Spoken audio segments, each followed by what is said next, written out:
আমাদের অনেক শায়েখরা আছে বলতেছেন মদিনায় যাওয়া কোনো প্রয়োজন ফোরা কপাল না সে মদিনা শরীফ যাওয়ার প্রয়োজন নাই।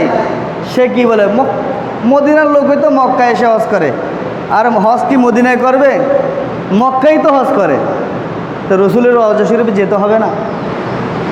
আফসোস তাদের জন্য, আফসোস তাদের জন্য যারা এই সব কথা বলে,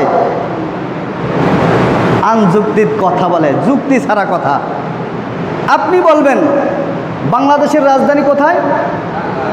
জোরে বলেন কোথায়? ঢাকা। বাণিজ্যিক রাজধানী কোথায়? চট্টগ্রাম। এখন রাজধানী হিসাবে আমরা ঢাকাকে মানি, কিন্তু চট্টগ্রাম থেকে যদি বাণিজ্যিক রাজধানী না হয়, চট্টগ্রাম থেকে যদি সমস্ত মালপত্র ঢাকায় না দেয়, তাহলে ঢাকার রাজধানীর দাম আছে? কথা বলেন, দাম আছে? সবাই যদি ধর্মঘট করে আমরা ঢাকার রাজধানী মানি না চট্টগ্রামকে, এটা যদি সম্মিলিতভাবে হয় তাহলে দেখবেন আসতে বাধ্য। ঢাকাও চট্টগ্রামের মহতাজ, বোঝেন না? কী কারণে? বাণিজ্যিক খানা না সব বন্ধ হয়ে যাবে। চট্টগ্রাম যদি খানা বন্ধ করে, তারা ইনপুট আউটপুট সব যদি বন্ধ করে দেয়, আপনি মাল ঢাকায় পাবেন না, রাজধানী থেকেও লাভ হবে না। ঢাকারও মহতাজ কোথায়? চট্টগ্রামের। এটা উদাহরণ দিতে বলতেছি।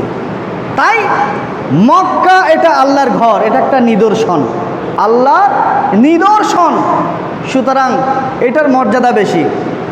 কাবাঘর আল্লাহর ঘর। কাবাঘর কার ঘর? আল্লাহর ঘর। আর এই আল্লাহর ঘরে 1 রাকাত নামাজ পড়লে 1 লক্ষ রাকাত নামাজের সওয়াব। সুবহানাল্লাহ বলেন না? আরো জোরে বলেন না সুবহানাল্লাহ? আপনাদের কাছে কি মামুলি লাগতেছে? 1 রাকাত নামাজ পড়লে 1 লক্ষ রাকাত নামাজের সওয়াব।